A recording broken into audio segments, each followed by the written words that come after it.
This is the Content Marketing Podcast, episode number 222, How to Get More Referrals with Content Marketing.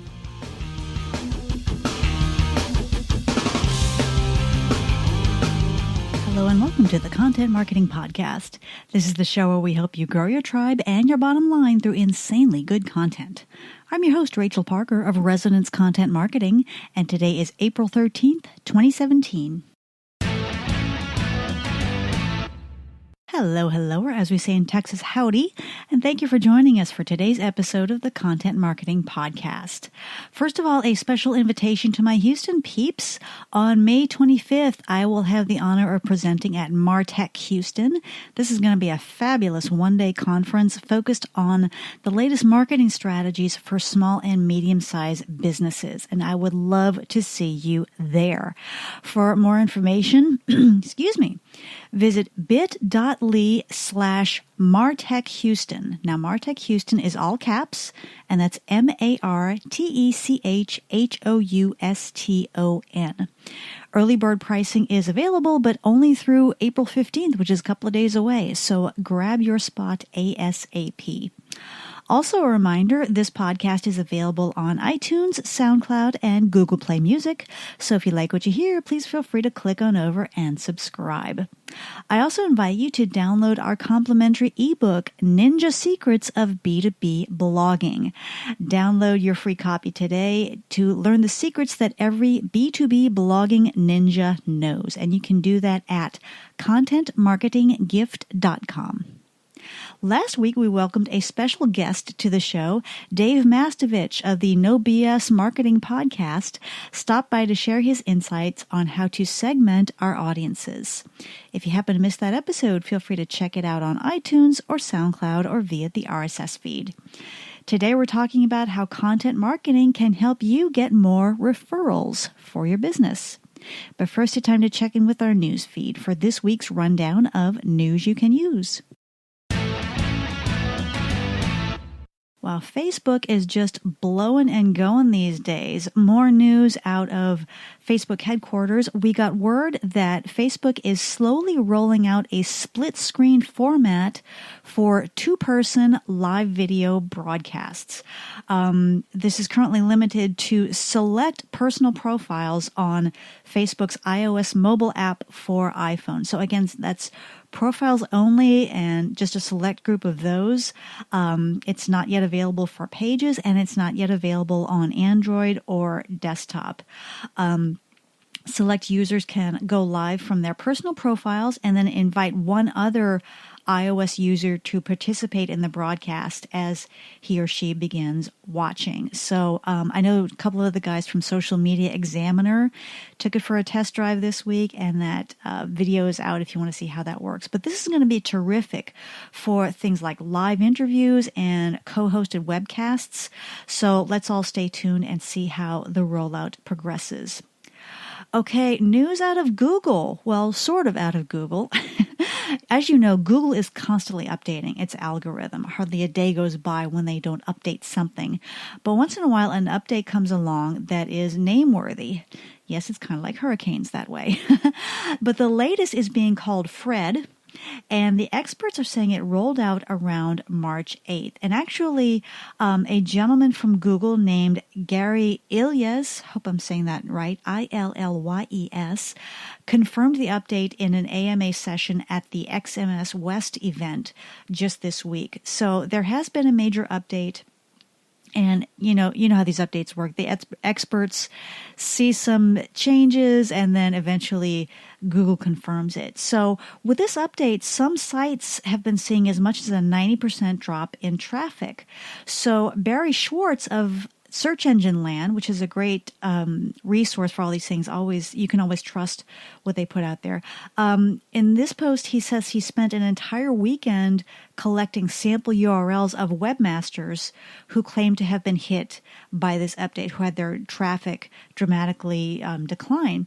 And he says, quote, "After reviewing now upward of 100 different sites, I believe this update targets low-value content sites that put revenue above helping their users." So, my take on that is if you are doing web content right, if you're doing content marketing right, focusing on serving your audience, you shouldn't have anything to worry about. But if you have seen a drop in your traffic, or if you're otherwise concerned about this Fred update, I will provide the link to this Search Engine Land article in the blog post for this episode, where you can get more details on that. Okay, our content hit of the week is a post called Constant Content, the Silver Bullet for Failing Content Marketing Strategy. This is a post by Simon Penson on the Moz blog. We love Moz, don't we? So it starts off referring to the results of a recent survey called the State of Content Marketing Survey. And in this survey, the biggest pain point cited by respondents was, and I quote here, producing engaging content consistently. And what Simon does in this post is he goes into, what's really behind this pain point that everyone's citing and what we can do about it and why we have to do something about it. And I love this quote. He says, quote, investment in content is a waste of money if you don't have a well-designed plan to deliver constant content. And he goes into how, we're marketers, right? We think in campaign mode. And when some companies approach their content marketing, they think campaign with long periods of inactivity in between. Well, that's not how content marketing works. So he goes on to show you how to create what he calls the constant content plan. It's a very good read, and I will, of course, provide the link in the blog post for this episode. Okay, that's it for this week's update. If you stumble across something you think might be of interest to your fellow content marketers, please tweet it to me at @RachParker so that we can share. Now it's time for this week's Spotlight segment, how to get more referrals with content marketing. As I mentioned last week, we were delighted to welcome Dave Mastovich, who joined us for an interview on the last episode. And I love one thing that he says that has really stuck with me. He said, remember that whom you market to is different from whom you sell to. And that really got me thinking about how we approach content marketing, because when we think about our audiences, we want to go straight to the decision makers, to the people who can sign the checks, sign the requisition, allocate the budget dollars, what have you. And what happens is that we tend to neglect the network of sources around those decision makers who could be influencing those decisions. And one of those groups is our preferred referral sources. And then to drive the point home, one of my buddies texted me a link to an MSNBC interview with a small business consultant. This was a gentleman named Barry Moltz, and he talked about how content marketing is the key to getting referrals. And, it was a 1-minute interview, but he really, really hit the nail on the head. So the traditional way of getting referrals is we deliver the product, we deliver the service, the client is very happy, we hit them up while they're happy, and we say, by the way, I know you are delighted with the results of what we did for you. Do you know anyone, or whom do you know, who would also benefit from our help? Now, is there anything wrong with that? No, absolutely not. It makes perfect sense. Hit them up now. The customer's happy. And as my business coach tells me, if you don't ask, the answer is always no. So we definitely have to do that. Here's the problem. Your question is limited to a specific point in time. So what we're doing is we're taking a gamble that at that very specific moment, the perfect person pops up in their mind whom they can send to us. And the odds of that, those stars aligning, are very, very small. We're giving them a few seconds to scroll through the virtual contact list in their heads and come up with the perfect referral. Again, what are the odds? So the key is we've got to stay top of mind with these folks. We've got to stay on their radar, these men and women who are willing and able to send new customers our way. So let's see, what do we know that can help us stay top of mind without annoying people? Let me think. Oh, I know. Content marketing, right? That's what content marketing is all about. And content marketing can really amp up your referral game and get more referrals for your business. For reason number one why it helps referrals is it speaks directly to your target market. So when those referral sources see your content rolling out week after week, month after month, they will gradually get a very clear picture of who your target market is. Because sometimes people don't refer business to us because they don't know who our ideal client is. They don't know if we are serving, solopreneurs or small businesses or huge enterprises or multinational organizations. But if they are seeing our content, then that information is slowly filtering in, and they can gradually paint a very clear picture of whom we are, whom you want to work with. And that helps them get a better framework for referring clients to us. The second reason it helps your referral game is it reinforces the value that you deliver. So, you're not constantly calling people, hey, any referrals yet? How about now? How about now? How about now? But we're getting in front of these referral sources and reminding them of the value that we deliver to our clients and prospects. We're reminding them of our expertise. We're reminding them of our thought leadership. We're reminding them why we are the go-to brand for solving this particular problem. And again, every little drip is a reinforcement in their mind that helps them better refer people to us. And then the third reason why it helps the referral game, this is really powerful. It gives referrers something of value to share. So when they think of that perfect referral, when it pops up in their mind, or when someone asks them, hey, can you refer someone who can perform XYZ or deliver XYZ product or service? Instead of just saying, oh yeah, I know these folks, they do a great job. Here, go to their website. Instead, they can say something like this. Oh yeah, my financial advisor wrote a great article on just what you were talking about. Let me go ahead and send it to you. And then here's the kicker. If the referral turns into an actual conversation with the prospect, you have already given him or her something of value. They already have a valuable piece of content in their hands that has come from you. And as everyone who has read Robert Cialdini's book Influence knows, reciprocity is a powerful motivator.